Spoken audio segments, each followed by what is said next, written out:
Quiero invitarles en esta noche a abrir sus Biblias conmigo a la primera epístola del apóstol San Pedro, el capítulo 1 y los versículos 19 y 20.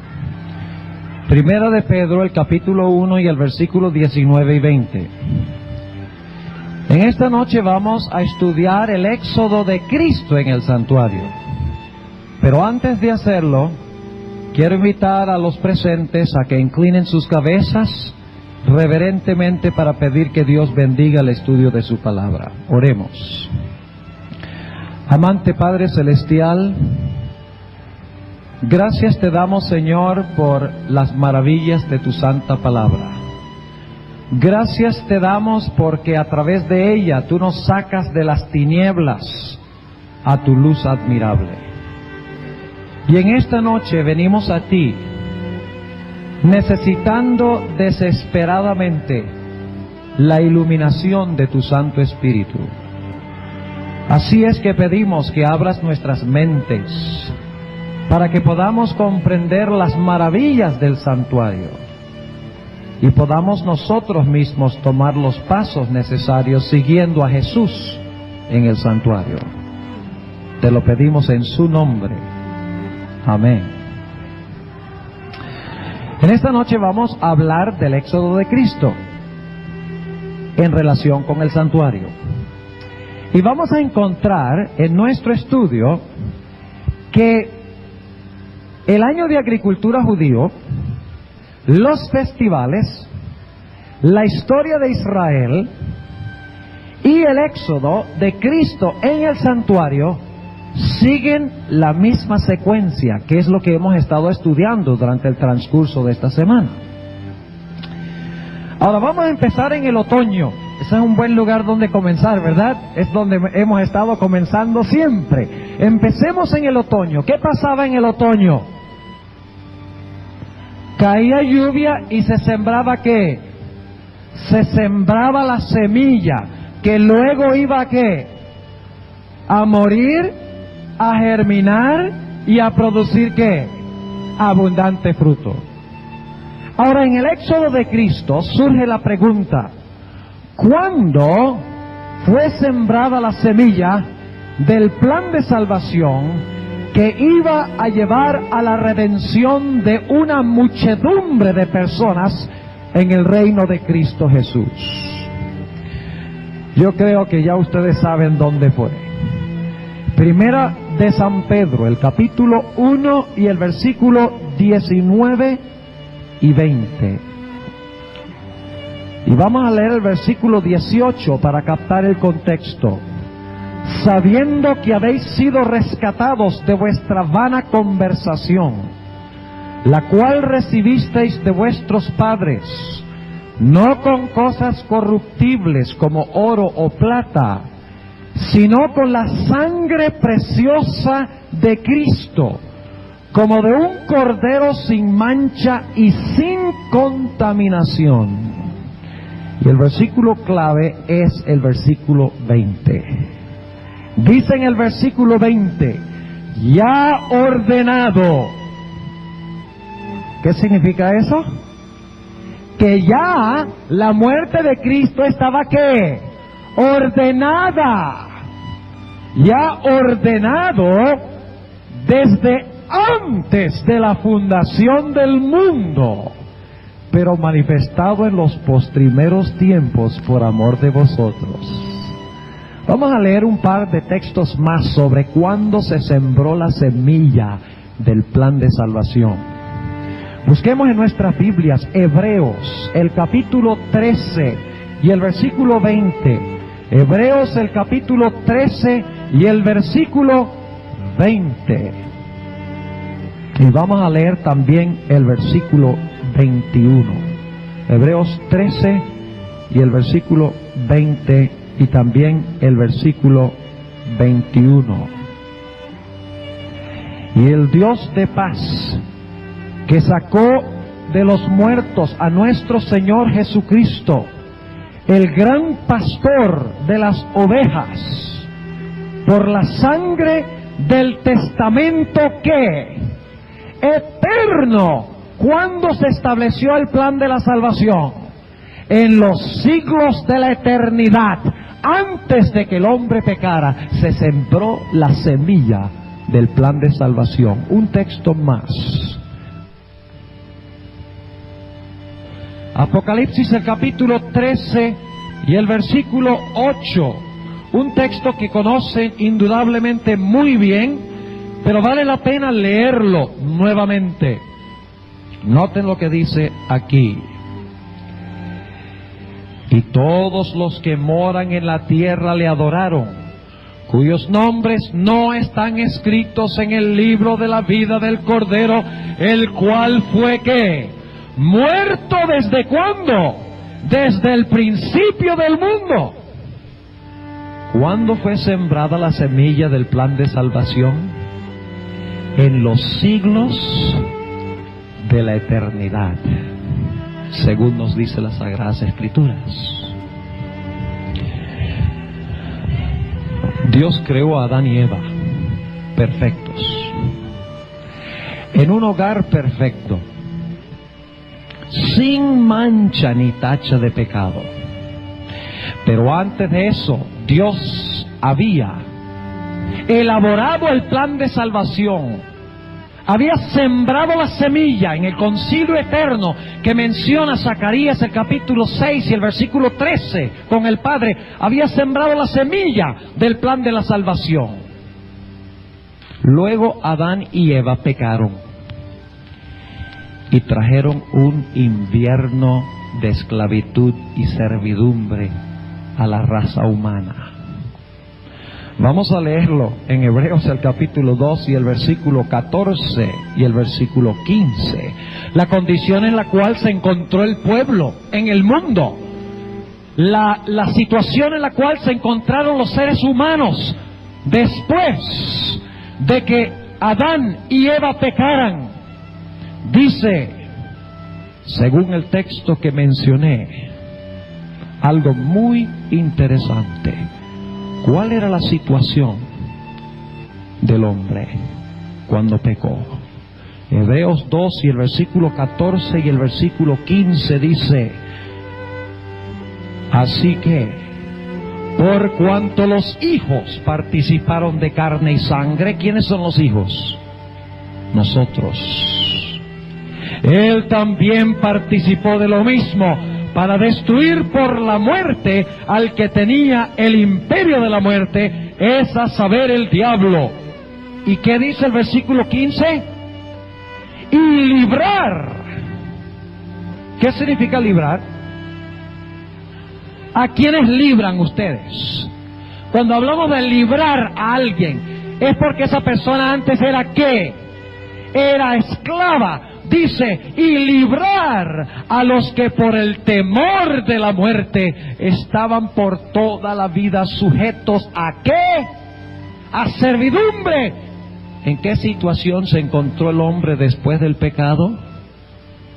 En servidumbre. Pero Dios había sembrado la semilla de la salvación. El pecado del hombre y de la mujer no llegaron a Dios por sorpresa. Dios no tuvo que inventar soluciones al problema del pecado. Ya la semilla se había sembrado. Y cuando el hombre y la mujer pecaron, trajeron un invierno de esclavitud y de servidumbre sobre la raza humana. Como dice en el libro de Romanos, todos pecaron y están destituidos de la gloria de Dios.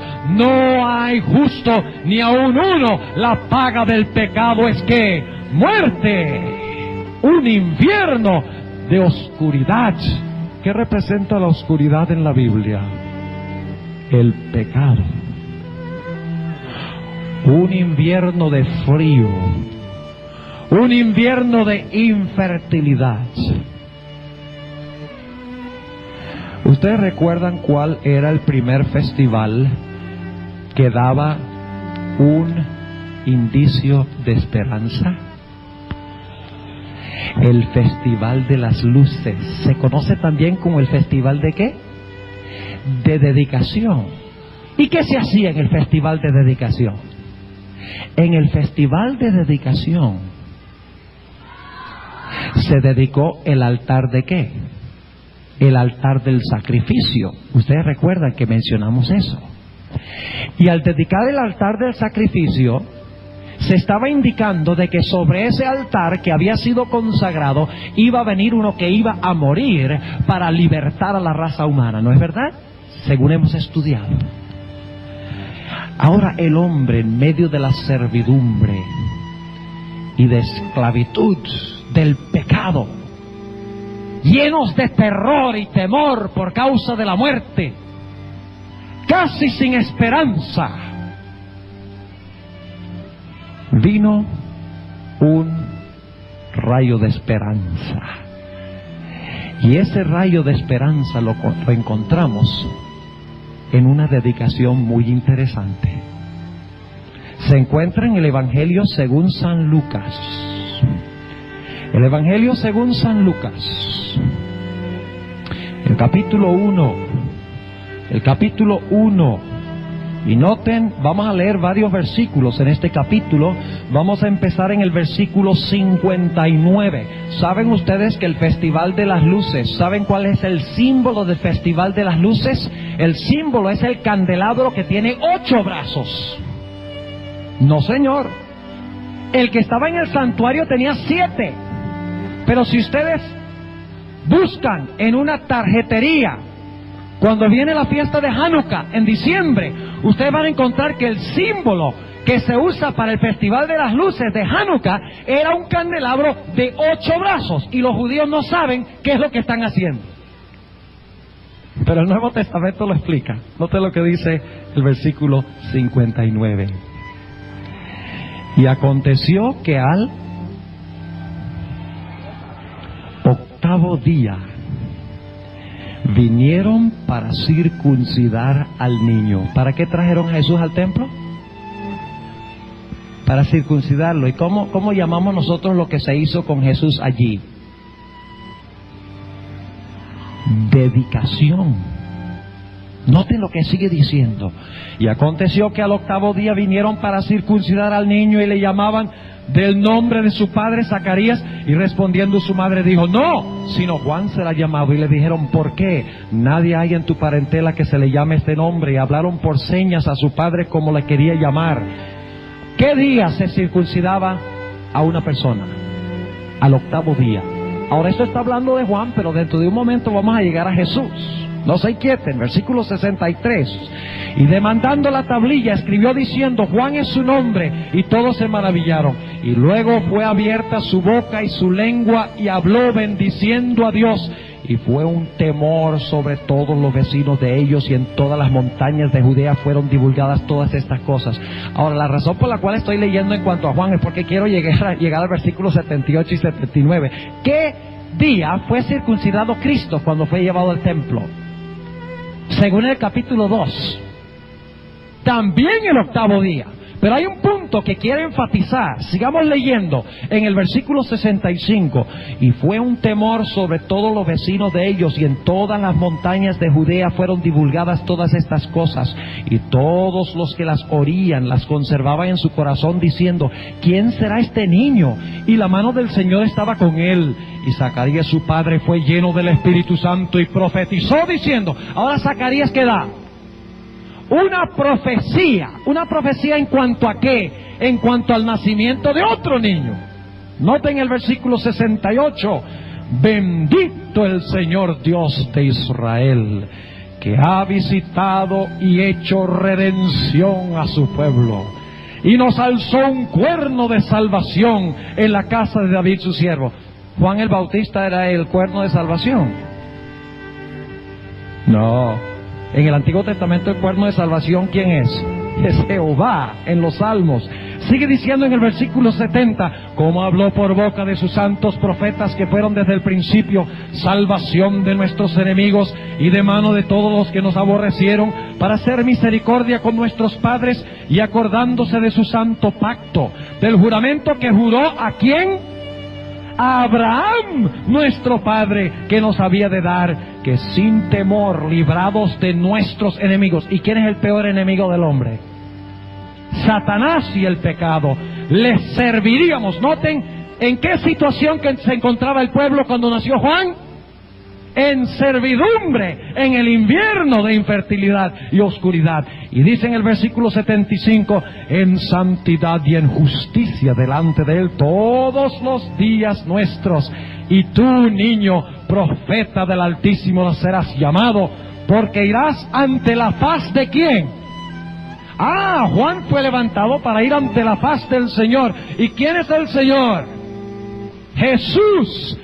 Dice, porque irás ante la faz del Señor para aparejar sus caminos, dando conocimiento de salud a su pueblo para remisión de sus pecados. Y ahora el versículo 78 es muy importante. Capten la imagen. Jesús, antes de encarnarse, ¿era qué? Y después de su encarnación también, pero asumió otra naturaleza. Antes de su encarnación, Jesús era Dios. En el principio era el Verbo, y el Verbo era con Dios, y el Verbo era Dios. Pero cuando Cristo se encarnó, llegó a ser ¿qué? También hombre, veló su divinidad con su humanidad. Ahora yo quiero hacerles una pregunta. Cuando Jesús, por un milagro que nosotros jamás podremos entender, el Padre tomó la divinidad de Jesús, yo no lo puedo explicar, nada más le puedo decir lo que pasó. El Padre tomó la divinidad de Jesús y la combinó con su humanidad y concibió un bebé en el vientre de la bienaventurada Virgen María. ¿Sí? ¿Era bienaventurada? ¿Era virgen? Tenga temor de decir bienaventurada Virgen María. Claro que era bienaventurada. La Biblia dice, te llamarán de aquí en adelante bienaventurada. ¿De qué dirección del compás trajo Dios a cómo podríamos decir, no era un feto todavía, este embrión no era un embrión todavía, se había unido de alguna forma la divinidad con la humanidad? ¿De qué dirección del compás vino Dios para colocar eso dentro del vientre de María? Versículo 78. Por las entrañas de misericordia de nuestro Dios, con que nos visitó de lo alto, ¿qué cosa? Del oriente. ¿Dónde quedaba la entrada al atrio del santuario? En el oriente. ¿Por dónde? ¿Y qué representaba el atrio? Representaba la tierra. ¿Por dónde entró Cristo a la tierra? ¿Por dónde fue encarnado Cristo? En el vientre de María. ¿En qué dirección del compás? En el oriente. Hasta en eso se cumple el simbolismo del santuario. Al igual que se sacrificaba el animal que se traía por la puerta del oriente, Cristo fue encarnado del oriente. Dice aquí, y nota el énfasis sobre la luz cuando es dedicado. Dice en el versículo 79, para dar ¿qué? Luz a los que habitan en ¿qué? ¿Qué tiempo del año es ese? Invierno. Para dar luz a los que habitan en tinieblas y en sombra de ¿qué? De muerte, para encaminar nuestros pies por el camino de paz. ¡Qué maravilloso! ¿Cómo es que la Biblia tiene todas estas cosas tan bien coordinadas? Un accidente, ¿verdad? Ni el más sabio del mundo podría tomar las fiestas judías, la historia de Israel, el año de agricultura, el éxodo de Cristo, el éxodo de la iglesia y mi éxodo personal y coordinarlos tan perfectamente, sin una sola contradicción. Para mí esta es una de las evidencias tremendas de que la Escritura es inspirada plenamente por Dios, porque solamente Dios podría coordinar todo de una forma tan perfecta y tan exacta. Así que Cristo viene y entra por la puerta oriental del tabernáculo. ¿Sí o no? Vamos a Juan 1:14. Juan 1:14. Juan 1 y el versículo 14, muy interesante. Y hay una palabrita que yo voy a traducir a mi manera, porque es más leal al griego. Juan 1:14 dice, y aquel verbo fue hecho carne y tabernaculó entre nosotros. La palabra griega es la palabra skene, que es la misma palabra que se usa en el libro de Hebreos para hablar del tabernáculo de reunión o el tabernáculo del testimonio. Así que Cristo vino ¿a dónde en la tierra? Vino a tabernacular entre nosotros. ¿Y por dónde entró? Por el oriente. ¿A dónde entró? Al atrio. Porque la primera fiesta que daba una vislumbre de que de la oscuridad y de la servidumbre y de la muerte venía liberación, se encontraba en el altar del sacrificio. La dedicación del bebé en el altar del templo. Noten lo que dice nuevamente en San Lucas, el capítulo 2 y el versículo 21.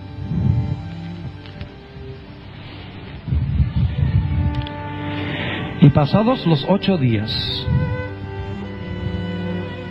para circuncidar al niño, llamaron su nombre Jesús.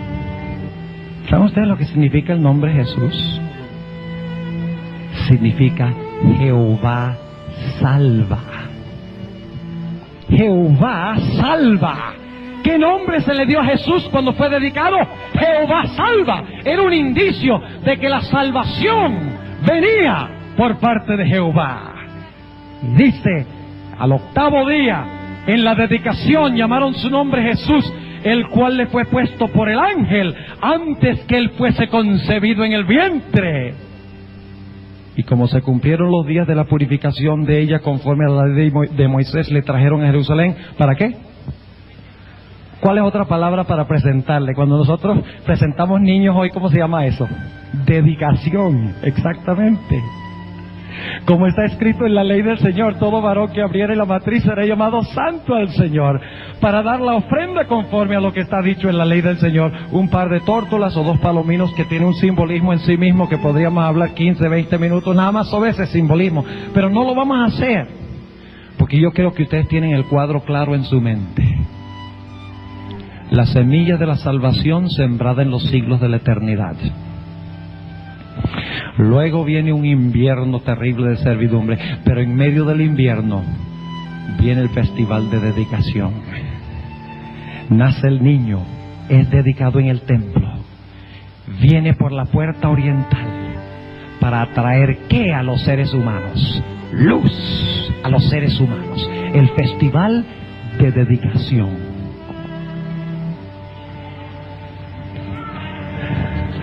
Ahora es interesante que el periodo de servidumbre del hombre, aunque se promete en el festival de dedicación que va a venir un libertador, que va a disipar las tinieblas del invierno y que va a quitar la servidumbre del pecado, aunque se da esa profecía cuando el niño es dedicado en el festival de dedicación, en medio del invierno oscuro, como un presagio de esperanza, la liberación en sí viene en el primer festival judío que encontramos en el Antiguo Testamento y en el Nuevo Testamento. ¿Y cuál festival es ese?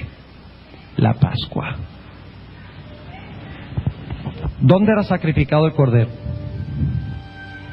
En el altar del ¿qué? Del sacrificio. En el lugar donde el niño fue dedicado. Interesante. Ahora hablemos un momentico de la Pascua. ¿Qué pasó en la Pascua? Para entender la Pascua necesitamos volver a Éxodo el capítulo 12. Éxodo el capítulo 12. Hay varios detalles interesantes y tenemos que avanzar rápidamente porque se podría hablar sobre cada uno de estos aspectos muchísimo tiempo, pero vamos a recalcar los puntos más importantes. Cuando se instituyó la Pascua, conmemoraba la liberación de Israel de la servidumbre de Egipto, de la oscuridad del invierno. ¿Recuerdan nuestro estudio de anoche? Pero había una esclavitud peor que la de los israelitas. ¿Y cuál esclavitud era esa? La esclavitud al pecado, el invierno del pecado. Y note lo que dice en Éxodo, el capítulo 12, en cuanto a la Pascua. Dice que el cordero debía ser escogido, según el versículo 3 de Éxodo 12, debía ser escogido a los 10 del mes de Nisán.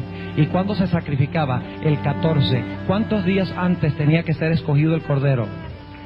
4 días antes. Algunos ven en esto en un reflejo del hecho de que Jesús fue escogido desde la fundación del mundo y que cada día representa un año.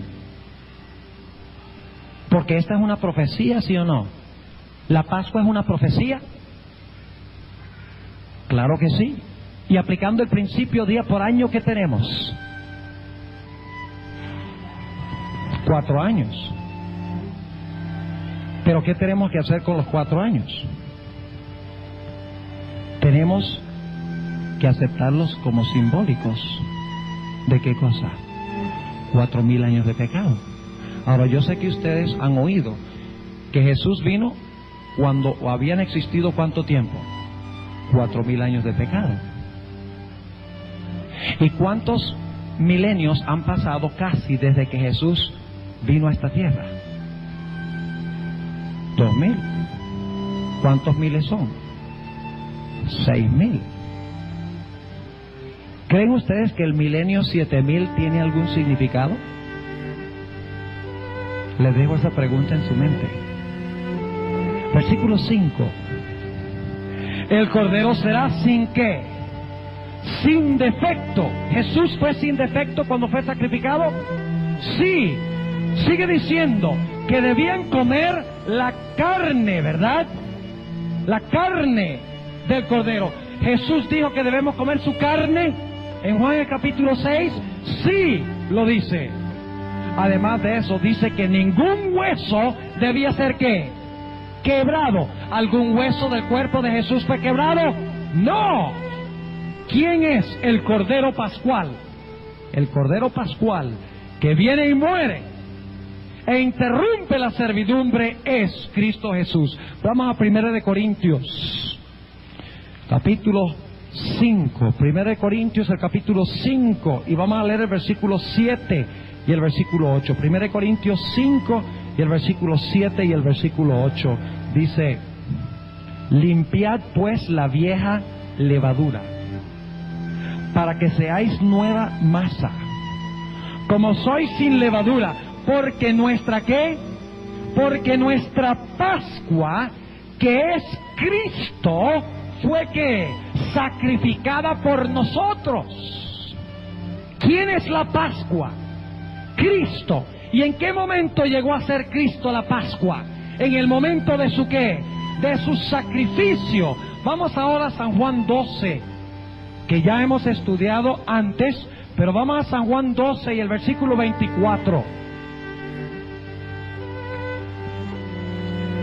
¿Ustedes recuerdan ese versículo sobre si no cae una semilla en la tierra? Ahora estamos en el año de agricultura, cuando germinaba la semilla de ¿qué?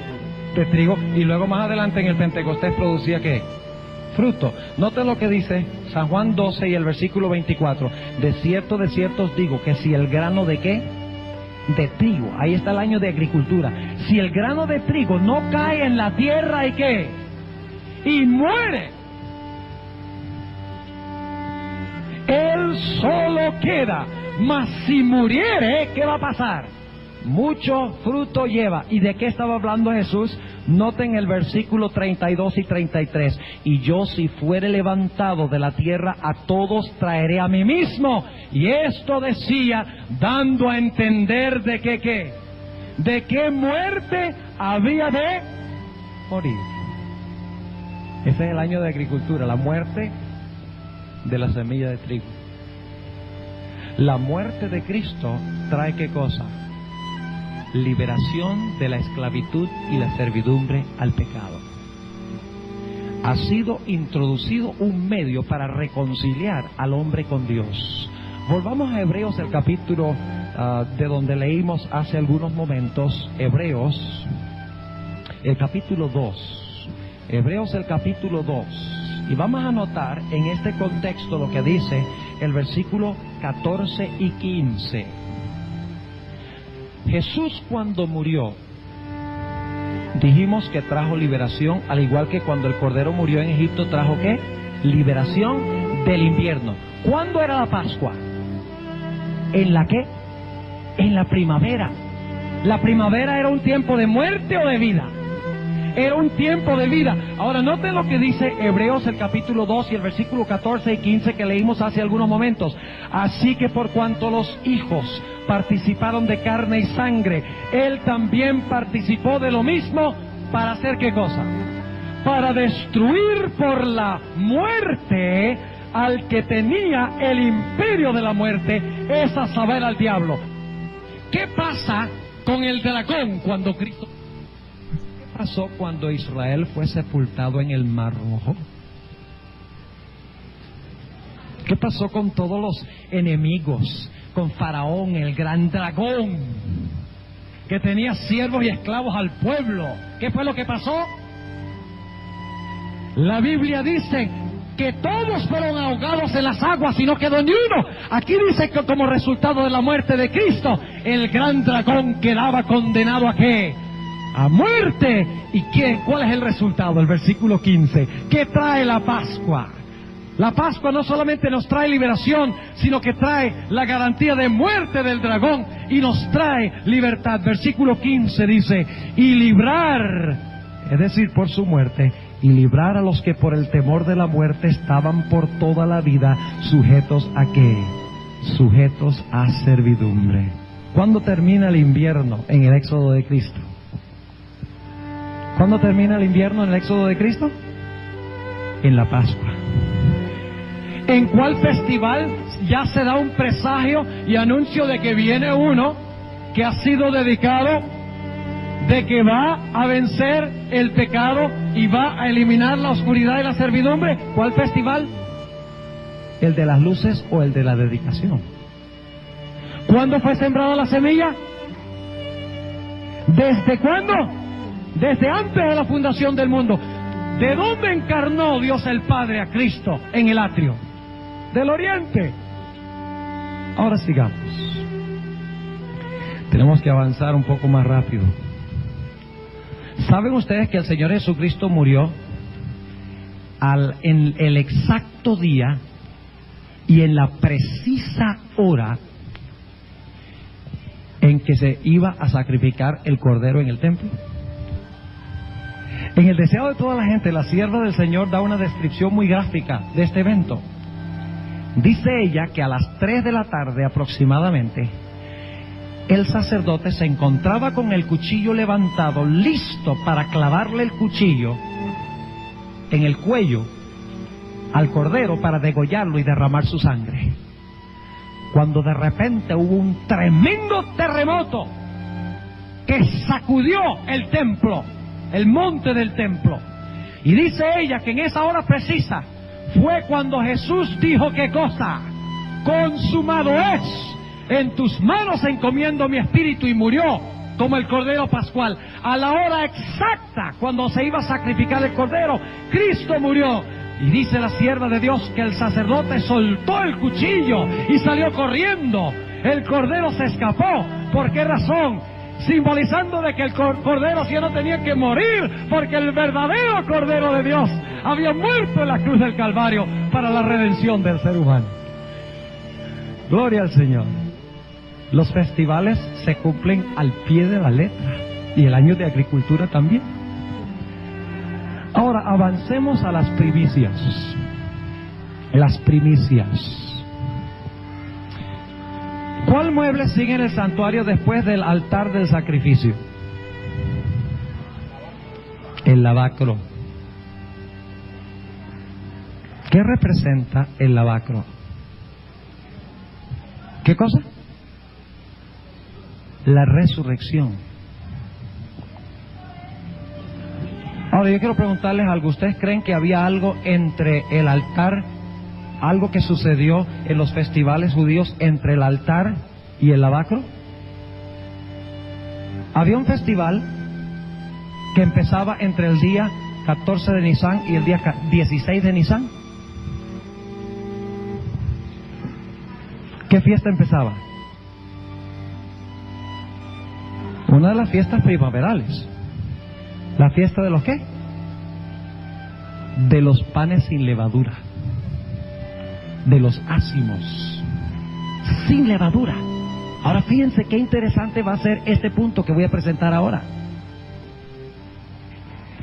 El Señor Jesucristo murió el día 14 de Nisan, viernes. Sabemos eso.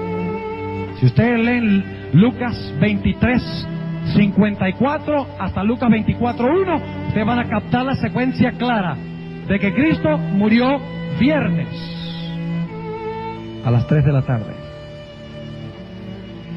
Y cuando Cristo murió, ¿qué pasó? El 15 de Nisan. ¿Y qué fiesta empezaba el 15 de Nisan?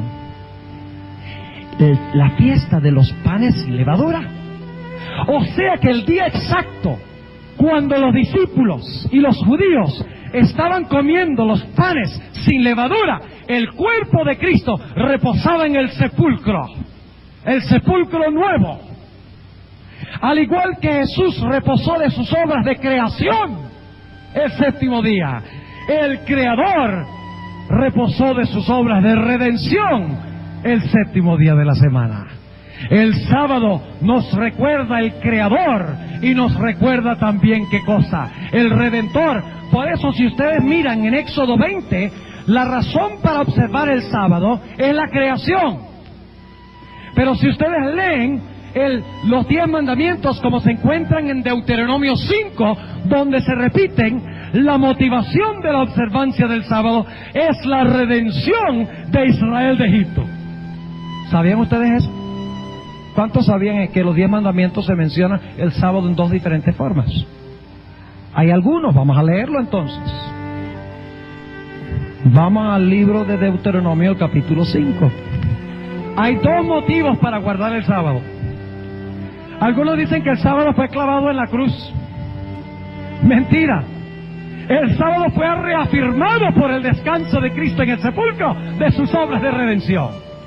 Note lo que dice en el libro de Deuteronomio, el capítulo 5, y vamos a leer empezando en el versículo 13. Noten que se expresa el mandamiento del sábado de una forma distinta. Dice: 6 días trabajarás y harás toda tu obra, mas el séptimo es reposo a Jehová tu Dios. Ninguna obra harás tú, ni tu hijo, ni tu hija, ni tu siervo, ni tu sierva, ni tu buey, ni tu asno, ni ningún animal tuyo, ni tu peregrino que está dentro de tus puertas, porque descanse tu siervo y tu sierva como tú. Ahora, ¿cuál es la motivación de guardar el sábado en Éxodo 20? Porque en 6 días hizo Jehová los cielos, la tierra, el mar y la fuente de las aguas, y reposó el día séptimo. Conmemora la creación antes del pecado. Pero en Deuteronomio 5 da otra razón para guardar el sábado. Versículo 15: y acuérdate que fuiste siervo en tierra de Egipto, y que Jehová tu Dios te sacó de allá con mano fuerte y brazo extendido, por lo cual Jehová tu Dios te ha mandado que guardes el día de reposo. ¿Y qué había hecho Cristo? Cuando el pueblo de Israel fue librado de Egipto, fue el 14 de Nisan cuando murió el Cordero. Cristo murió el día 14 de Nisan y reposó en el sepulcro, conmemorando, al igual que Israel fue libertado de la servidumbre del gran dragón en Egipto. Nosotros, por el descanso de Cristo en el sepulcro, se conmemora en el sábado la gran liberación del enemigo más grande, Satanás y el pecado. Por eso dice en San Juan 19:31 que ese sábado era sábado de gran solemnidad. Porque no solamente el 15 de Nisan se celebró la fiesta de los panes, los panes o los ácimos sin levadura, sino que ese día también caía el séptimo día sábado. Era un doble sábado, porque caía el sábado ceremonial y caía también el sábado de la ley moral de Jehová. Al igual que Cristo dice en el libro de Génesis: yo terminé mis obras el 6º día, y ahora descanso de mis obras de creación. Jesús dijo en la cruz: consumado es, terminado es. Y luego es llevado y reposa en el sepulcro de su obra de redención. ¡Qué tremenda confirmación del sábado como el día de reposo! El que no guarda el sábado no puede recordar a Jesús como el Creador ni como el Redentor de su vida, porque al guardar el sábado recordamos que Cristo es nuestro gran Creador y nuestro gran Redentor de la servidumbre del pecado. Ahora, dice que se comían pan sin ¿qué? ¿Por qué es pan sin levadura? Dos razones. Una razón es porque la levadura representa ¿qué cosa? Lo leímos en 1 Corintios capítulo 5, 7 y 8. La levadura representa el pecado, pero hay otra razón. La levadura causa que el pan se dañe mucho más rápido que pan sin levadura. Ustedes pueden tener pan de la Santa Cena sin levadura por mucho tiempo sin que se dañe. Pero el pan con levadura, ¿qué pasa? Se daña rápido. Ahora, ¿qué está tratando de decirnos esto a nosotros? Vamos al libro de Hechos, el capítulo 2. Hechos, el capítulo 2. Y vamos a notar un detalle de mucha importancia que tiene que ver con el festival del pan sin levadura.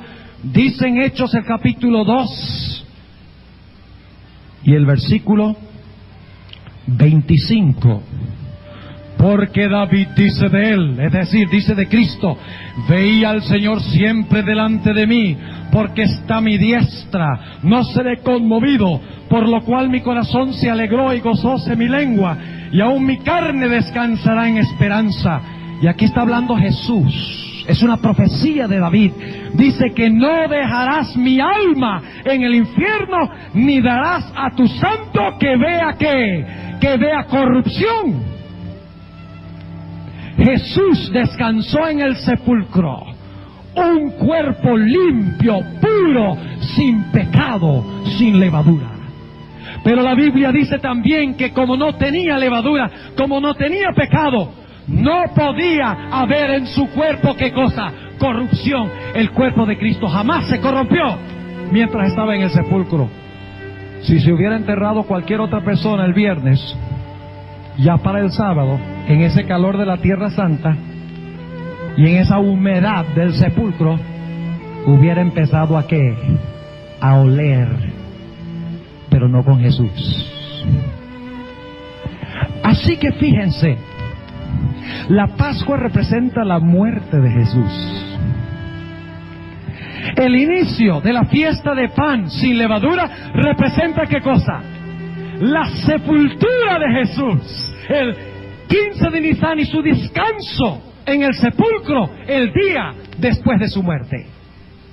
Pero ahora vamos al siguiente festival, el lavacro. El lavacro.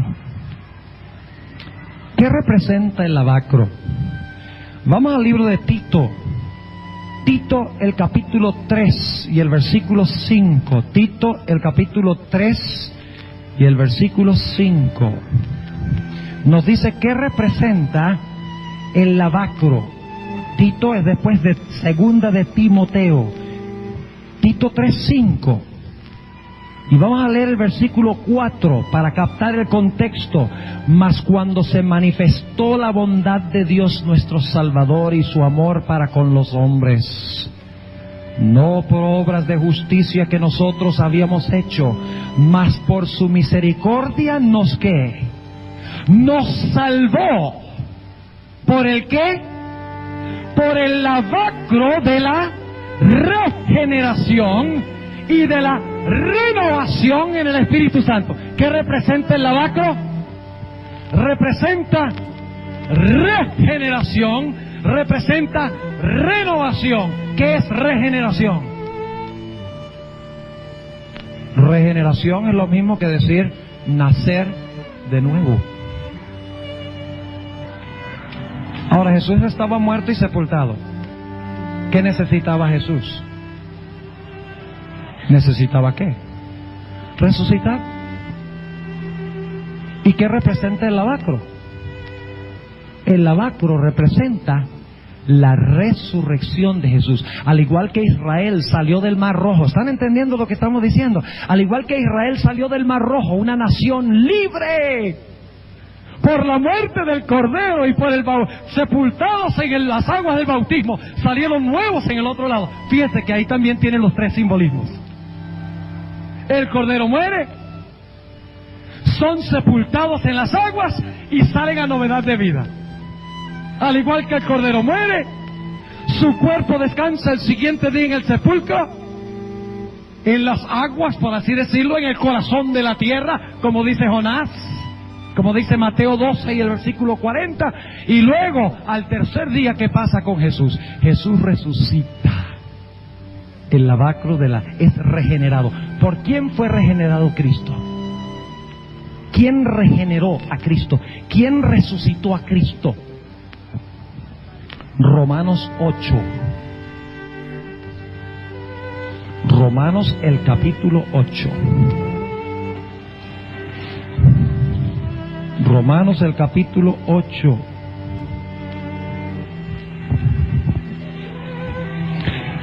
Y el versículo 9. Mas vosotros no estáis en la carne, sino en el Espíritu.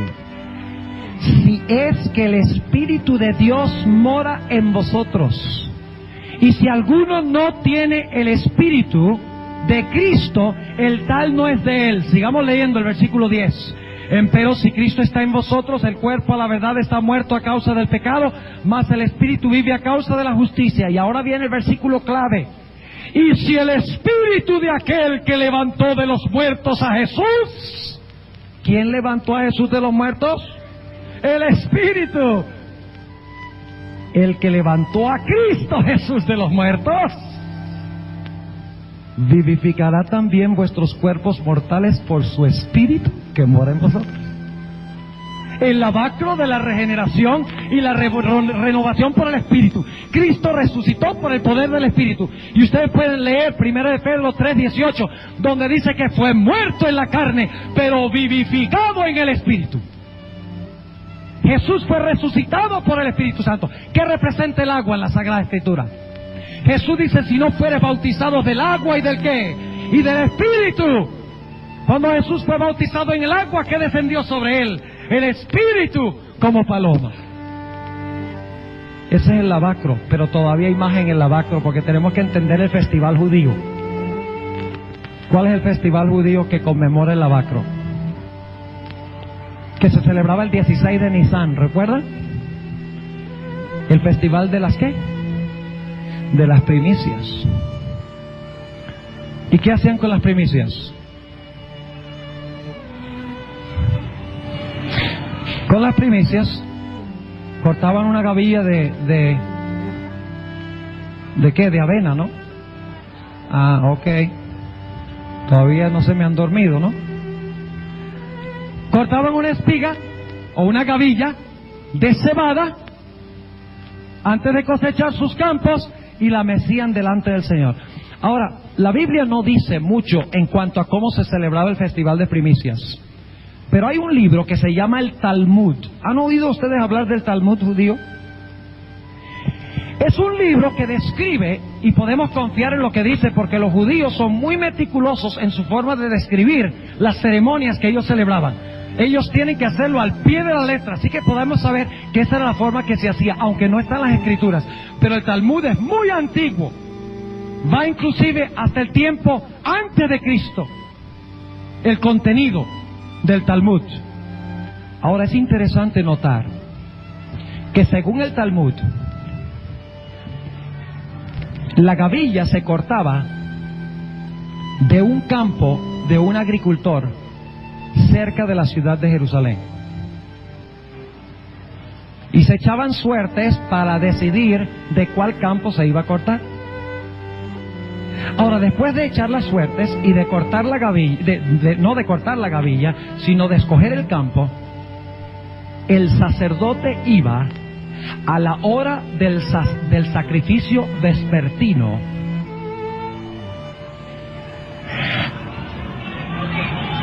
el 14 de Nisan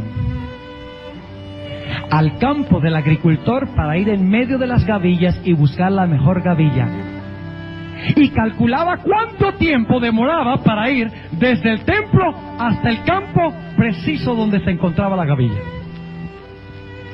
Y dice la tradición judía que luego entonces él marcaba esa gavilla y regresaba a la ciudad de Jerusalén. El domingo, el sacerdote se levantaba temprano e iba al lugar donde se encontraba la gavilla, y tenía que ir temprano, porque la gavilla tenía que ser mecida delante del Señor a la hora del servicio matutino, es decir, a las 9 de la mañana, o del holocausto matutino, cuando se sacrificaba el cordero por la mañana. Él tenía que traer en el preciso momento cuando se sacrificaba el cordero, tenía que traer la gavilla para mecerla delante del Señor. Ahora, según dicen los judíos, el sacerdote llegaba, marcaba la gavilla, en este caso digamos viernes, porque el viernes era el 14 de Nisan, el año cuando Cristo murió, y así pasó. Marcaba la gavilla, se iba a Jerusalén, el sábado participaba de los panes sin levadura, después del sacrificio del cordero a las 3 de la tarde. El domingo muy temprano en la mañana se iba al campo donde estaba la gavilla marcada y cortaba la gavilla. Y luego venía al templo y tenía que llegar exactamente a las 9 de la mañana, cuando se estaba sacrificando el cordero en el servicio matutino. Y llegaba y mecía la gavilla ante el Señor. Y según dice el Talmud, los judíos, cuando el sacerdote venía del campo con la gavilla, la gente se reunía a lo largo del camino y decían gloria al Señor, aleluya, y aplaudían a medida que él traía la gavilla para llevarla al templo y mecerla delante del Señor. Ahora, ¿qué representa todo eso? ¿Saben ustedes que eso tiene apoyo bíblico en el éxodo de Cristo? Vamos al Evangelio según San Mateo. Qué precisión tan increíble en estos servicios. Mateo, el capítulo 27 y el versículo 51 y 52. Mateo 27, 51 y 52. Y he aquí el velo del templo se rompió en dos. ¿Cuándo se rasgó el velo del templo? En el preciso momento cuando ¿qué? Cuando el Cordero murió. ¿Y a qué horas murió Cristo? A las 3 de la tarde, a la hora del sacrificio ¿qué? Vespertino. He aquí el velo del templo se rompió en dos de alto a abajo, y la tierra tembló y las piedras se hundieron y abriéronse los sepulcros, y muchos cuerpos de santos que habían dormido. Ahí dice que se levantaron, pero la sierva de Dios dice en el libro deseado de toda la gente que no se levantaron el viernes, se levantaron el domingo. Eso es muy importante. Y hay un asunto textual aquí que tendría que explicarles, que no voy a tomar tiempo para explicarlo, pero en realidad ellos resucitaron el día domingo, el 16 de Nisan. ¿Cuándo fueron marcados los sepulcros de los que iban a resucitar con Cristo? El viernes, ¿a qué horas? Precisamente a las 3 de la tarde. Ahora, el Señor Jesucristo se levantó de los muertos, ¿a qué hora el día domingo? Muy temprano. Vamos a anotar lo que dice el Evangelio según San Juan. El Evangelio según San Juan. ¿Están empezando a captar un cuadro impresionante? Noten San Juan, el capítulo 20 y el versículo 1. San Juan, el capítulo 20 y el versículo 1. ¿Saben ustedes a qué horas fue Jesús a presentar la gavilla ante su Padre el día de la resurrección? A las 9 de la mañana. Vamos a anotar. Juan 21. El primer día de la semana María Magdalena vino de mañana, siendo aún ¿qué? ¿A qué horas iba el sacerdote al campo para buscar la gavilla? bien temprano, porque tenía que mecer la gavilla. ¿Cuándo? Ahora, la Pascua se cumplió precisamente a la hora y en el día correcto. El descanso de Cristo como el pan sin levadura se cumplió al pie de la letra hasta el mismo día. ¿Esperaríamos que las primicias se cumplan también el mismo día y la misma hora? Claro que sí. Ahora, sigue la historia. Viene al sepulcro, cuando está aún oscuro, ve la piedra que está quitada del sepulcro y luego más adelante empieza una conversación en el jardín. Note lo que dice en el versículo 14, versículo 13. Y dijéronle, mujer, ¿por qué? Dijéronle, mujer, ¿por qué lloras? Díceles, porque se han llevado a mi Señor y no sé dónde le han puesto. Estos son los ángeles hablando. Y como hubo dicho esto, volvió hacia atrás y vio a Jesús que estaba allí, mas no sabía que era Jesús. Dícele Jesús, mujer, ¿por qué lloras? ¿A quién buscas? Ella, pensando que era el hortelano o el jardinero, dícele, Señor, si tú lo has llevado, dime dónde le has puesto y yo lo llevaré. Dícele Jesús, María. Volviéndose ella, dícele, Rabuni, quiere decir maestro. Dícele Jesús. ¿Se había presentado la gavilla cuando Jesús resucitó? ¿Había mecido Cristo la gavilla ante su Padre cuando resucitó? No, porque Jesús dice en el versículo 17, no me toques, porque aún no he subido a mi Padre. Mas ve a mis hermanos y diles, subo a mi Padre y a vuestro Padre y a mi Dios y a vuestro Dios. ¿A qué hora presentó Cristo la gavilla? No la había presentado cuando resucitó y estaba oscuro. La presentó ante el Padre a las 9 de la mañana, el día de la resurrección. ¿Y cuál fue esa gavilla? Jesús, cuando resucitó, fue a buscar su gavilla de seres humanos, los que resucitaron con él. Los recogió y ascendió al cielo en las primicias, pero también para presentar la gavilla. La gavilla tenía muchas espigas de cebada, no era solamente una espiguita, eran muchas espigas de cebada. Y Jesús, las primicias, según 1 Corintios 15 y el versículo 20 al 23, las primicias de los que durmieron en Cristo, asciende al cielo, pero no asciende solo, asciende con la muchedumbre que resucitó con él. Los sepulcros que habían sido marcados a las 3 de la tarde, el viernes cuando murió, llevó esos trofeos conquistados del sepulcro de las manos de Satanás y los presentó ante su Padre como trofeos de su poder y de su gracia. ¿Cómo les parece? ¿Vamos bien? ¿Cuál es el paralelo en el año de agricultura? ¿Qué se cosechaba? ¿Una gavilla de qué? ¿Cuál es el paralelo con el éxodo de Israel? Cuando salen al otro lado de qué? Del Mar Rojo, y el enemigo queda ¿qué? Enterrado. ¿Cuál es el paralelo con los festivales judíos? El 16 de Nisan se mecía ¿qué? La gavilla. ¿Y cuál es el paralelo en el éxodo de Cristo? Cuando Jesús resucita y a las 9 de la mañana llega donde su Padre y le presenta las gavillas. Ahora, es interesante notar que según la Biblia, el día de las primicias, antes de presentar la gavilla, se sacrificaba un cordero. ¿Qué hizo Jesús cuando fue al cielo? Ustedes pueden leerlo en el deseo de toda la gente. Jesús fue ante su Padre y no entró al lugar santo, porque eso pasa 40 días después de las primicias. No entra al lugar santo, sino que llega hasta el altar, se encuentra con el Padre y le dice, Padre, ¿ha sido mi sacrificio suficiente? El sacrificio del cordero se presenta también el día 16 de Nisan. Y el Padre le dice, sí, es suficiente. Ojalá tuviéramos tiempo de hablar mucho más sobre estas cosas, pero ahora necesitamos avanzar rápidamente al Festival del Pentecostés.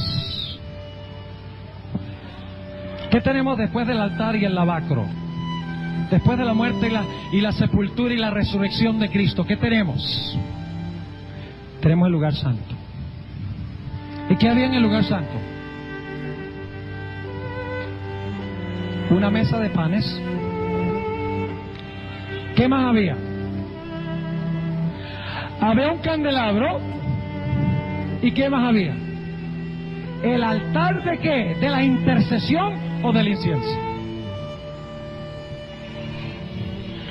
Vamos a Apocalipsis 1. A ver dónde se encuentra Cristo cuando asciende al cielo. Dice en Apocalipsis el capítulo 1. Y vamos a leer los versículos, el versículo 12 y 13. Y me volví a ver la voz que hablaba conmigo y vuelto, vi 7 candeleros de oro. ¿Qué hay en el santuario en el cielo? 7 candeleros de oro. ¿Dónde se encontraban los candeleros de oro? En el lugar santo. ¿Y quién camina en medio de ellos? Versículo 13. Y en medio de los 7 candeleros, uno semejante al Hijo del Hombre, vestido de una ropa que llegaba hasta los pies y ceñido por los pechos con una cinta de ¿qué? Con una cinta de oro.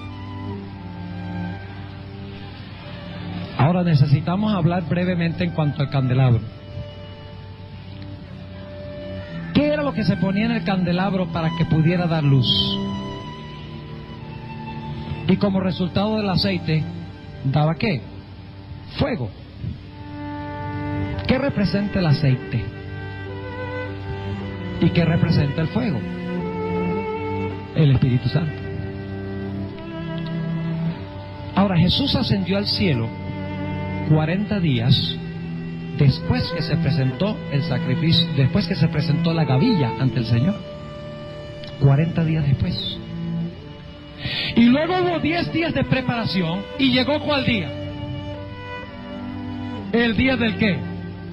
Del Pentecostés. Exactamente cronológicamente igual, porque el Pentecostés caía 50 días después de las primicias.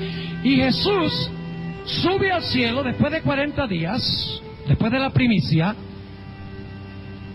Y entonces pasan 10 días más, es decir, 50 días. Y luego, ¿qué sucede?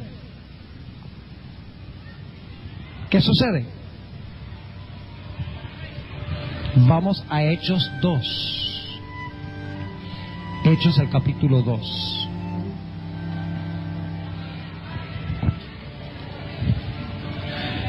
¿Qué era el significado del candelabro, según hemos hablado? El candelabro es para dar ¿qué? Luz. ¿Y quién es la luz?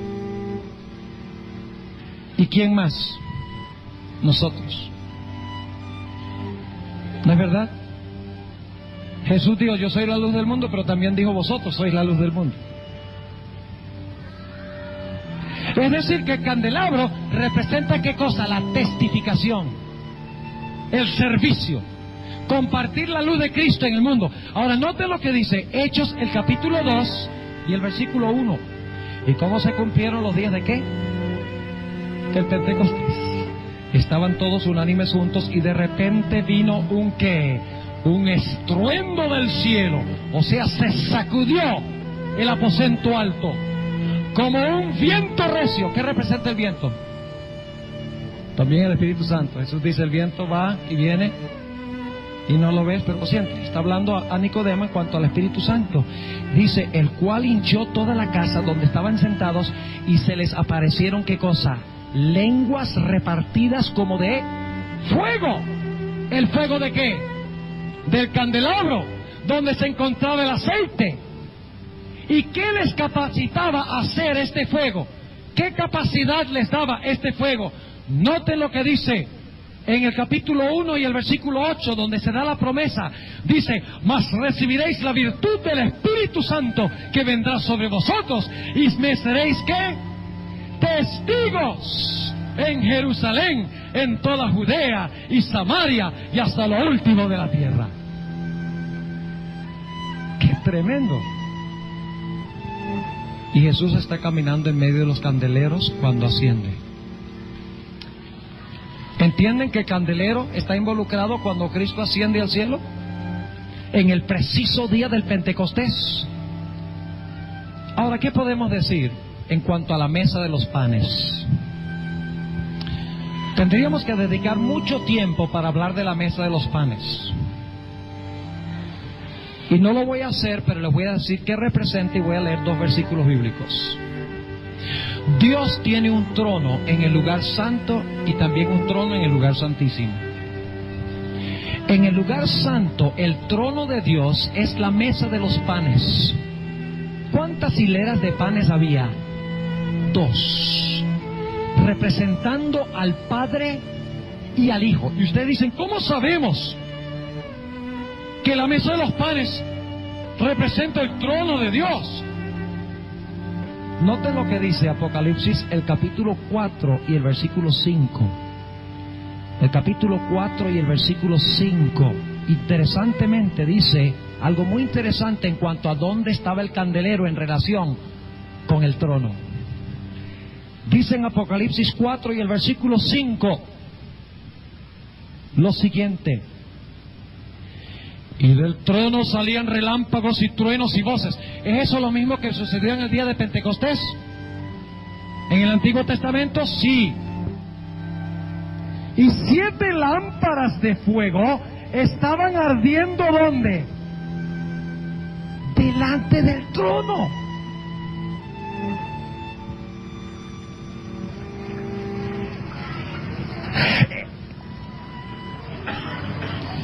El candelabro no estaba delante. O sea, el candelabro no estaba delante del arca. Ni la mesa de los panes estaba delante del arca. Lo que estaba delante del arca era, ¿qué cosa? El altar de incienso. Pero aquí dice que las 7 lámparas estaban delante de ¿qué? Del trono. Que estaba inmediatamente delante del candelero en el santuario. La mesa de los panes de la proposición. Ahora vamos a Apocalipsis, el capítulo 3 y el versículo 21, que está en el mismo contexto. Dice Jesús a la iglesia de la Odisea lo siguiente: al que venciere, yo le daré que se siente conmigo en mi ¿qué? En mi trono, así como yo he vencido y me he sentado con mi Padre en su trono. ¿Cuál es el trono de Dios? En el lugar santo, la mesa de los panes. ¿Está la mesa de los panes en relación con el día del Pentecostés, sí o no? Ahora volvamos a Hechos, el capítulo 2. Hechos, el capítulo 2. Jesús fue entronizado como Rey del reino de la gracia en el día del Pentecostés. Nosotros enfatizamos muchas veces lo que pasó en la tierra y nos enfocamos de lo que pasó en la tierra, pero ¿saben ustedes que lo que pasó en la tierra solo fue una repercusión de algo tremendo que pasó en el cielo? Ustedes recuerdan, y estoy saltando muchas cosas, pero quiero que tengan la idea. En el Antiguo Testamento, antes de que pudieran empezarse los servicios del tabernáculo, fue necesario ungir al sumo sacerdote. Lo dice Levítico 8. Para que Cristo pudiera oficiar en el santuario celestial, era necesario que Él también fuera ¿qué? Fuera ungido como ¿qué? Como sumo sacerdote. Ahora, es interesante notar que en Hechos 2, en el preciso día del Pentecostés, San Pedro dice algo muy interesante en cuanto a Jesús. Note lo que dice en el capítulo 2 y el versículo, empezando en el versículo 29, para captar el contexto. Varones, hermanos, se os puede libremente decir del patriarca David, que murió y fue sepultado, y su sepulcro está con nosotros hasta el día de hoy. Lo que está diciendo, los versículos anteriores dicen que Jesús que un ser fue sepultado y su cuerpo no vio corrupción. Y luego dice, ese no es David, porque nosotros sabemos que David fue sepultado y su sepulcro está con nosotros hasta el día de hoy. Eso no se aplica a David, dice él. Entonces, ¿a quién? Versículo 30. Empero siendo profeta, ¿qué fue David? Profeta. Y sabiendo que con juramento le había Dios jurado que del fruto de su lomo, cuanto a la carne, levantaría al Cristo. ¿Qué significa la palabra Cristo? Ungido. Que se sentaría sobre su ¿cómo? ¿Qué pasa en el día del Pentecostés? Cristo se sienta ¿dónde? En su trono. ¿Y cuál es el trono? La mesa de los panes de la proposición. Dice, viéndolo antes, habló de la resurrección de Cristo, que su alma no fue dejada en el infierno, ni su carne vio corrupción. A este Jesús resucitó Dios. ¿Qué mueble es ese? El lavacro. A este Jesús resucitó Dios. Y el versículo anterior, ¿cuál mueble es? ¿Cuál fiesta es? Los panes sin levadura, porque su cuerpo no vio, ¿qué cosa? Corrupción. Y si ustedes leen los versículos 22 al 24, Jesús dice, ustedes los mataron. ¿Ven las tres fiestas? Lo mataron en el altar. Quedó sepultado y no vio corrupción, los ácimos. Y luego dice en el versículo 32, a este Jesús resucitó Dios en el lavacro, de lo cual todos nosotros somos, ¿qué? Testigos. Así que, levantado por la diestra de Dios. ¿A dónde se sentó Jesús según Apocalipsis 3:21? A la diestra del Padre. Levantado por la diestra de Dios y recibiendo del Padre la promesa del Espíritu Santo. Nosotros hablamos de que nosotros recibimos la promesa del Espíritu Santo, pero antes de recibirla nosotros, Jesús tuvo que ir a pedírsela al Padre. Recibiendo la promesa del Espíritu Santo, ha derramado esto que vosotros veis y oís. Porque David no subió a los cielos. O sea, David no ascendió. ¿Quién ascendió? Ahora fíjense el orden. Habla primero de la muerte, luego dice su cuerpo no vio corrupción, luego dice que Dios lo resucitó y dice David no ascendió al cielo. ¿Están viendo algo interesante allí? Está la secuencia del santuario. Y dice,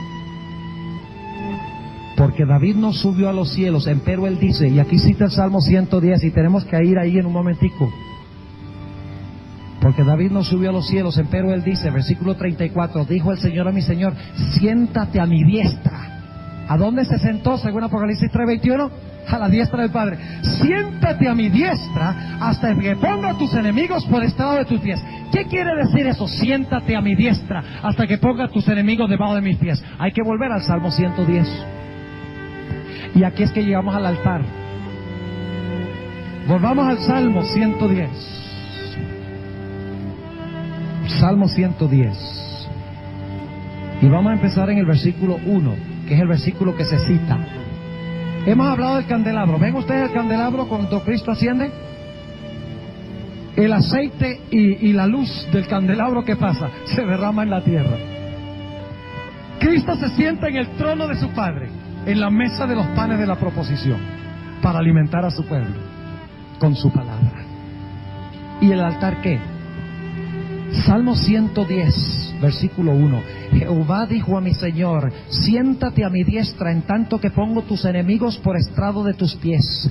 La vara de tu fortaleza enviará Jehová desde Sión.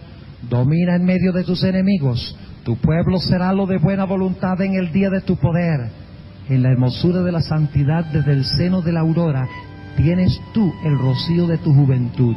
Ahora noten el versículo 4. ¿Qué significa? Sentarse a la diestra de Dios hasta que todos sus enemigos sean colocados debajo de sus pies.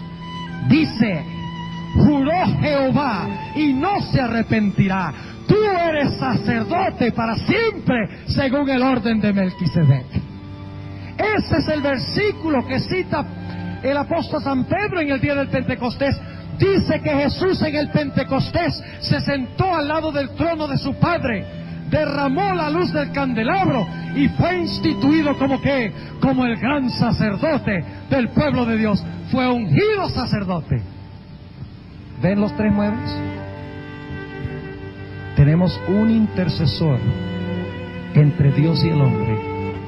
Jesucristo, el hombre.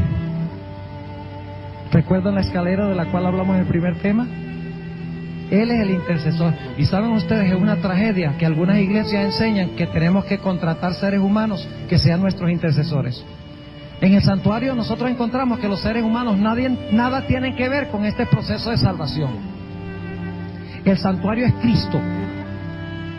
El santuario no es ningún sacerdote humano, no es ningún santo humano. Eso queda excluido de la Biblia, porque la única esperanza del ser humano es la muerte de Cristo en el altar, la sepultura y el descanso de Cristo en el sepulcro, la resurrección a una nueva vida, la entrada de Cristo para abogar por nuestros pecados, para darle luz a su pueblo y para alimentar a su pueblo con el pan que es la palabra de Dios. Ahí está la esperanza del cristiano, según la Sagrada Escritura. Pero el sábado vamos a hablar de algo muy interesante.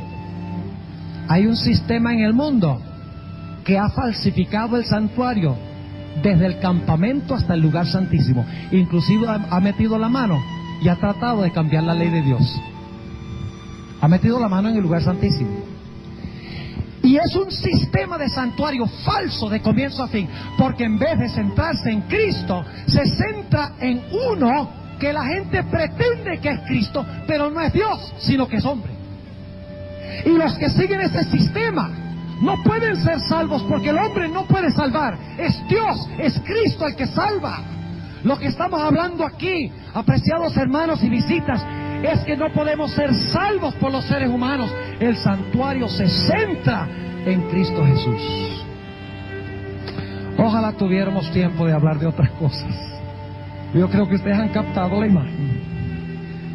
Se cosechó mucho trigo en el día de Pentecostés. ¿Cuánto trigo? 3,000 almas. ¿Qué representa el trigo? Seres humanos. Y ustedes dicen, ¿cómo sabemos eso? Ustedes recuerdan que Jesús le dijo a la mujer samaritana en Juan el capítulo 4, mirad los campos. Ustedes dicen que faltan 4 meses para la siega, pero mira los campos, están ya maduros para la cosecha. Y los discípulos dicen, ¿y usted de qué está hablando? Si ni siquiera ha crecido la mies. ¿Saben ustedes de qué está hablando? Si ustedes miren en el deseado de toda la gente, es página 162. Dice la sierva de Dios que esa mujer venía con todo el pueblo. Le había compartido el mensaje que Cristo le había dado a ella, había ido a su pueblo y estaba trayendo a todo el pueblo para escuchar las palabras de Jesús. Y dice la sierva de Dios que Jesús, cuando dijo que los campos estaban listos para cosecha, se estaba refiriendo a la gran cosecha de almas en el día del Pentecostés. Lo dice allí en el deseado de toda la gente, página 162. Se cosecharon multiplicidad de almas. Otro detalle muy interesante, ¿sabían ustedes que también en el día del Pentecostés se presentaba una primicia de trigo ante el Señor?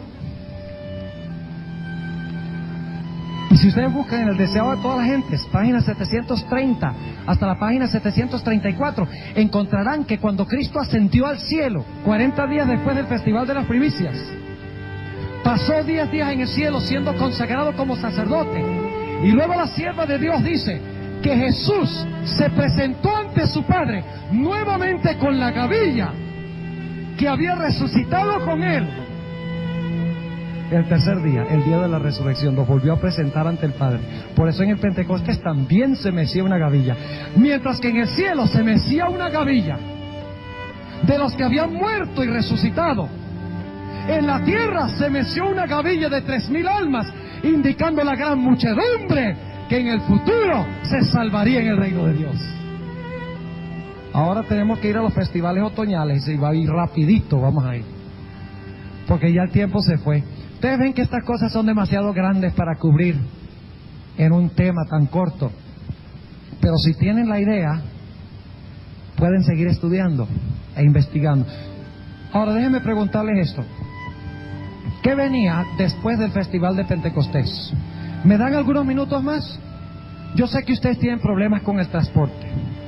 Yo sé que tienen problemas con el transporte. Pero si tienen que caminar, pues eso es bastante egoísta, porque yo no tengo que caminar. Pero tengan un poquito de paciencia. Yo entenderé, si algunos tienen que irse, yo entenderé que tienen que irse. Pero tengo que concluir con los festivales otoñales. Después del día del Pentecostés, ¿qué pasaba en el año de agricultura judío? Venía enseguida el festival de trompetas, ¿no? ¿Qué venía? Un verano largo, seco, lo cual significa que no llovía y era infértil. Escuchen bien lo que voy a decir. ¿Se cumplió eso? Sí, Señor. ¿Había una profecía de tiempo cuando se debía cumplir eso exactamente? ¿Qué pasó cuando Cristo ascendió al cielo? La iglesia por un tiempo fue una iglesia que amaba a Cristo y que seguía a Cristo. Pero pronto la iglesia abandonó al Señor y empezó a vagar en el desierto de la Edad Media. Y ahora escuchen, si ustedes leen Apocalipsis 11, encontrarán que durante los 1260 días de apostasía en la iglesia, que es el verano desértico e infértil, dice que los dos testigos, que son la palabra de Dios, las dos hileras de pan, los dos testigos, testificaron ¿en qué?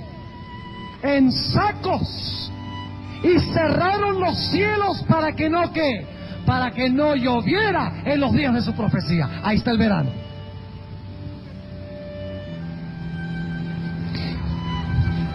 Es decir,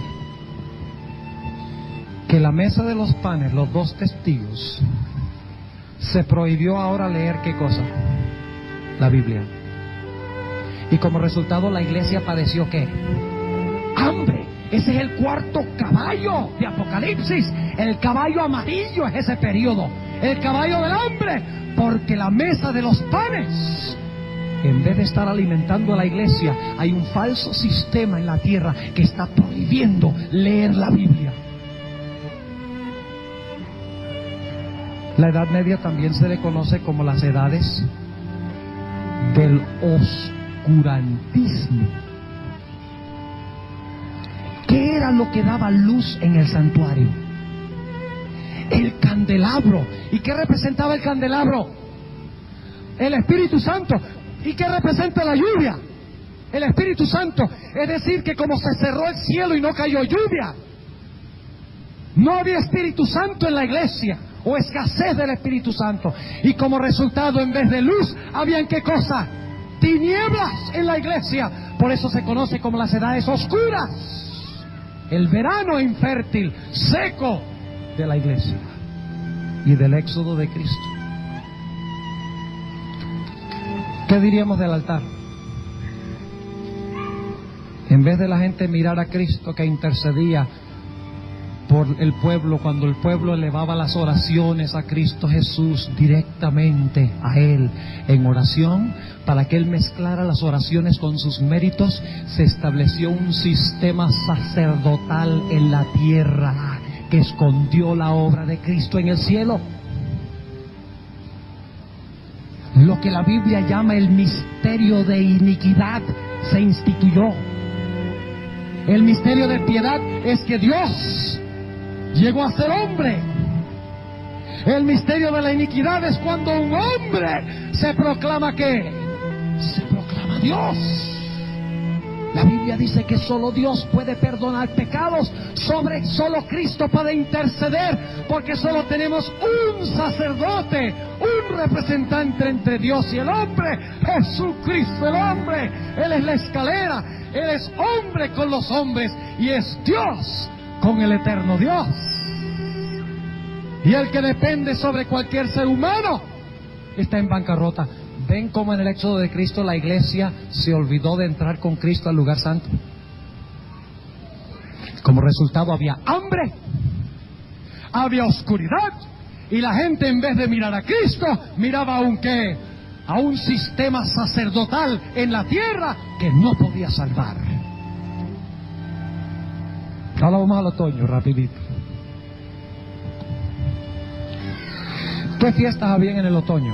Y solo las voy a mencionar de paso porque el tiempo se ha ido. ¿Cuáles son los festivales en el otoño?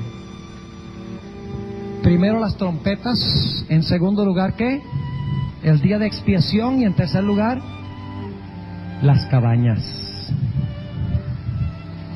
¿Cuándo se cumple el festival de las trompetas? Ahora, ustedes deben reconocer una cosa. Y es lo siguiente, que los festivales primaverales tienen que ver con la primera venida de Cristo.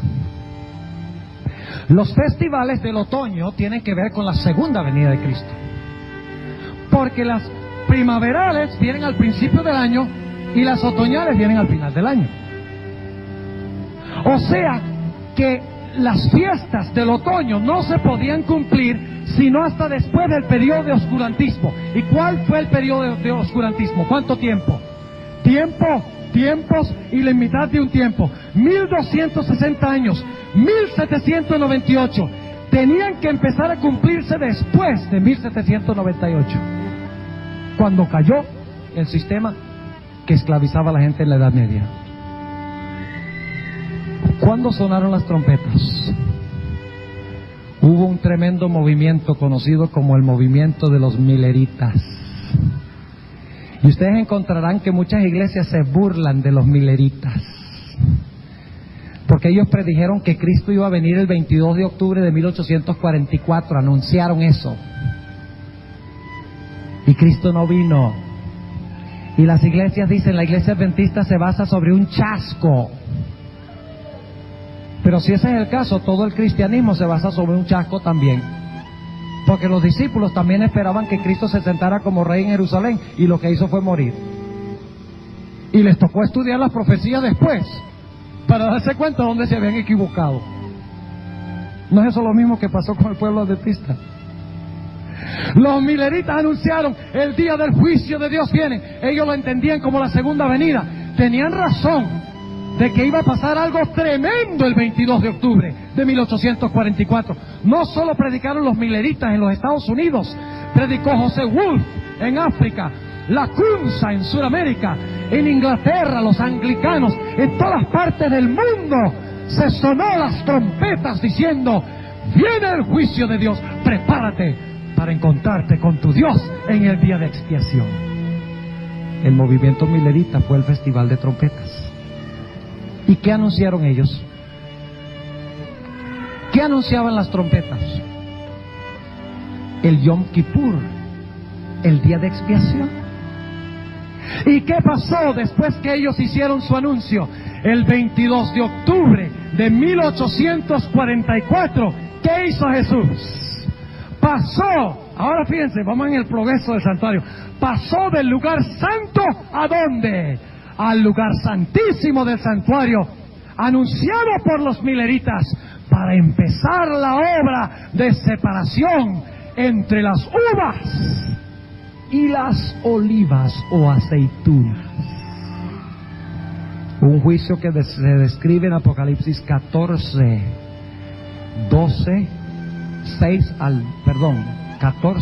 14 al 20. Ahora, en el otoño dijimos que caía la lluvia tardía. ¿Y qué hacía la lluvia tardía? ¿Qué hacía la lluvia tardía? Maduraba los frutos para la cosecha. ¿Se han preguntado ustedes alguna vez por qué razón en Apocalipsis 14 al 20 las uvas están maduras y la mies está madura? Si las uvas y la mies están maduros, es porque inmediatamente antes tiene que haber caído ¿qué? La lluvia tardía. Ahora, ¿dónde menciona Apocalipsis la lluvia tardía? Que maduró la cosecha. ¿Dónde está el mensaje lleno del Espíritu de Dios que maduró al mundo para salvación o para perdición? Yo creo que un buen lugar donde buscar es los versículos que vienen inmediatamente antes. ¿Y qué se encuentra inmediatamente antes de la cosecha del día de expiación? En los versículos 14 al 20 se encuentran los mensajes de los 3 ángeles y el mensaje del 4º ángel. Y esos ángeles llaman a los seres humanos a temer a Dios y guardar sus mandamientos.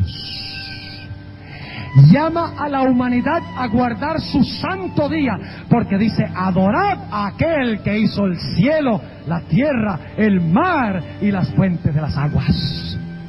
Llama al mundo a enfrentarse al juicio de Dios, porque dice, teme a Dios y darle gloria, porque la hora de su juicio ha llegado. Y si usted está en una iglesia donde no se guardan los mandamientos de Dios, donde no se está enseñando que Cristo está ahora en el juicio.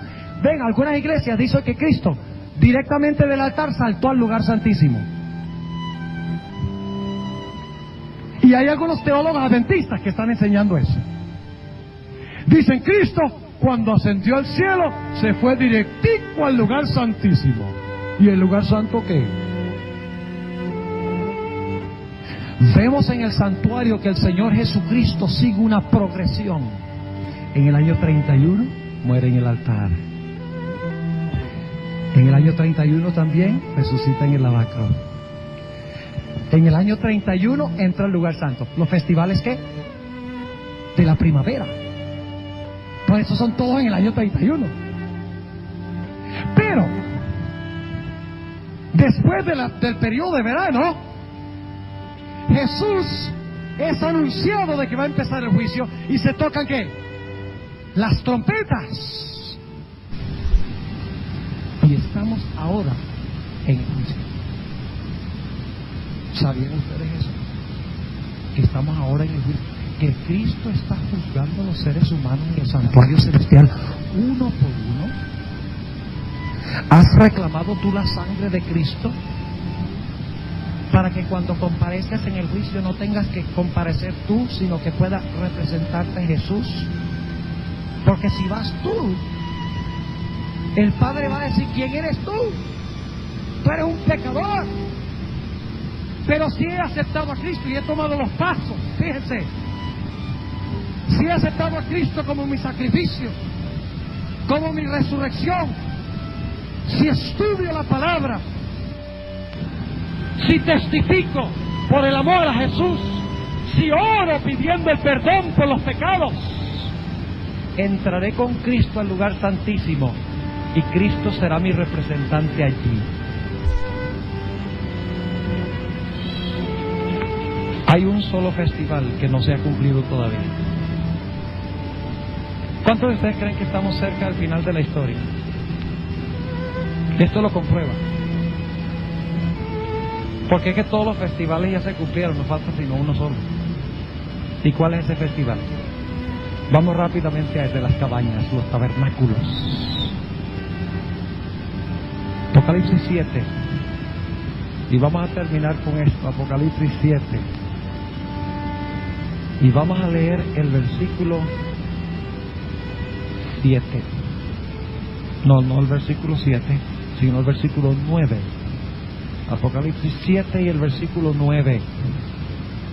Después de estas cosas miré, y he aquí una gran compañía, la cual ninguno podía contar, de todas las gentes y linajes y pueblos y lenguas. ¿Por qué es importante esta expresión de todas las gentes, linajes, pueblos y lenguas?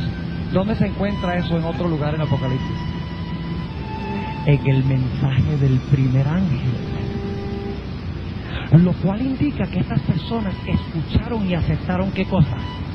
El mensaje del primer ángel. Y el que acepta el mensaje del primero va a aceptar también ¿cuál? El segundo. Porque vienen en su orden. El que acepta el primero está listo para el segundo.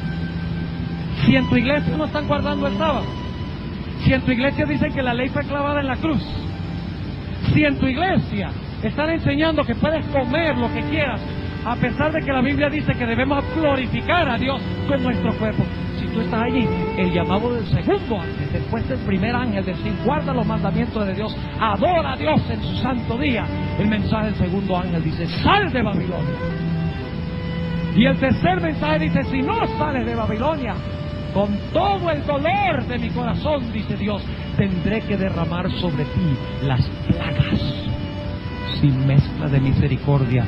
Mis amigos, estamos hablando aquí de cosas de vida y muerte. No estamos hablando de asuntos académicos aquí. Estamos hablando de seguir a Cristo paso a paso a través del santuario. Ahora sigamos leyendo rápidamente. Dice que son de todas las gentes, linajes y pueblos y lenguas que estaban delante de ¿dónde? Del trono. ¿Y este es el trono de dónde? Del lugar santísimo, porque ha terminado el día de expiación. El día de expiación es el sellamiento de los versículos 1 al 8. porque la lluvia tardía sellaba la cosecha y la preparaba para ser cosechada. Dice en el versículo 9, siguiendo, que estaban delante del trono y en la presencia del Cordero, vestidos de ropas blancas y ¿qué? Palmas en sus manos. ¿Qué significado e importancia tiene eso? Palmas en sus manos. ¿Cuándo cortaban los israelitas?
Los israelitas cortaban palmas, si ustedes pueden leerlo en Levítico 23, cortaban palmas en las fiestas de tabernáculos.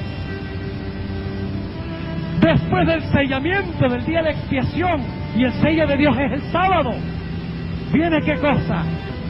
Viene el festival de tabernáculos. Y note lo que dice el versículo 15.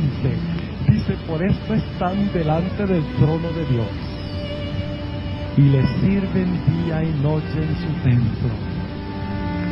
Y el que está sentado en el trono tenderá su tabernáculo sobre ellos.